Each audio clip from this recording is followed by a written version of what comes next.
Now let us discuss few of the reactions of the benzene nucleus in the phenol, and those reactions are basically known as electrophilic substitution reactions in the benzene nucleus. We have basically three major types of reactions in these reactions, as in first we have is the halogenation reaction. The second one we have is the sulfonation reaction, and the third we have is the nitration reaction. Now basically these halogenation, sulfonation or the nitration reaction, these reactions are the examples of the electrophilic substitution only, but that these reactions will be shown only by the benzene nucleus in the phenolic compounds. So basically what we get in the electrophilic substitution reactions is basically the di-substituted product or the mono-substituted product. Now in the phenol what we have is basically we have OH group on the ring. Now that OH group basically has a lone pair also. So what will happen is that the lone pairs of the OH group in the phenol will be given to the benzene ring by the effect known as the plus R effect, or we say plus M effect, where R stands for resonance and M stands for mesomeric effect. And basically another point which is important over here in the discussion of the electrophilic substitution reactions of phenol is that the phenol has got a lone pair over it, due to which what happens is that whenever phenol undergoes any electrophilic substitution reaction, so what happens is that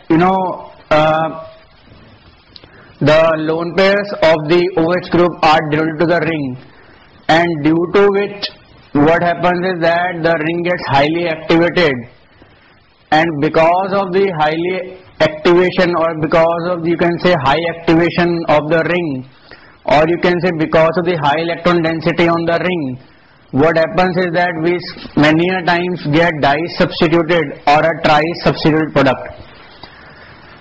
Now another point over here is that this OH group on the phenol basically is giving electrons to the ring.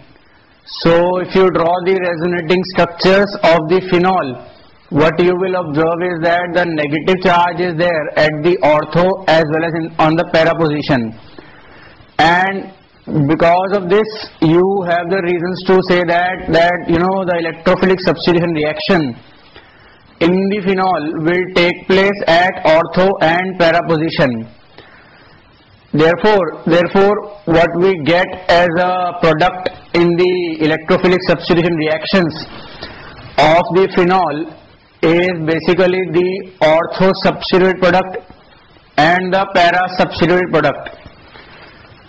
Now another point which I want to convey over here is that because of the high activation of the ring, we sometimes get a tri-substituted product also. Now if basically that tri-substituted product we will get or not, actually that depends upon the type of the solvent you are using in the particular type of the reaction. As in, like we have halogenation, we will be discussing about the sulfonation also, and then we will be discussing about nitration also. In all these three reactions, what solvent do we use, that actually decides the fate of the product. The fate of the product, as in we will get a mono-substituted product or a di-substituted product or a tri-substituted product. So that actually will be decided by the the type of the reagent, that actually will be decided by the type of the solvent which we are using in the particular reaction. So first of all, let us start with the halogenation reaction. Now about the halogenation reaction, I have already discussed in detail about it, as in I have told you the mechanism of the halogenation reaction. I have also discussed about the complete mechanism, as in how does the reaction is taking place, how does the electrophile is being generated in the reaction. So all these details about the halogenation I have already discussed in the electrophilic substitution reaction when I was discussing about the haloarenes.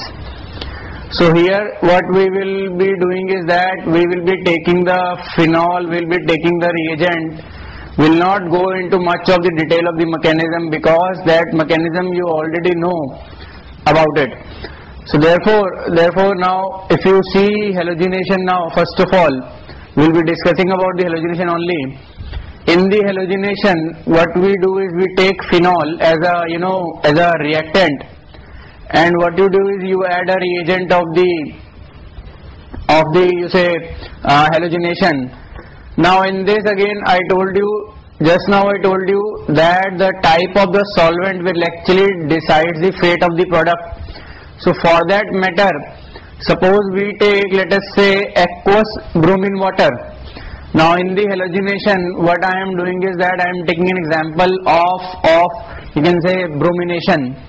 So if you take bromine water, aqueous bromine water in the phenol, so what will gonna happen is that you will get a tri-substitute product which is known as the 2,4,6-tribromophenol, and the indicator of the reaction is basically the the white PPT which is being formed of the 2,4,6-tribromophenol.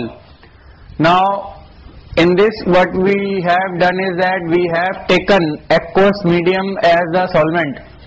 So if you take aqueous medium as the solvent, what is happening is that you can see clearly that the product obtained is a tri-substituted product.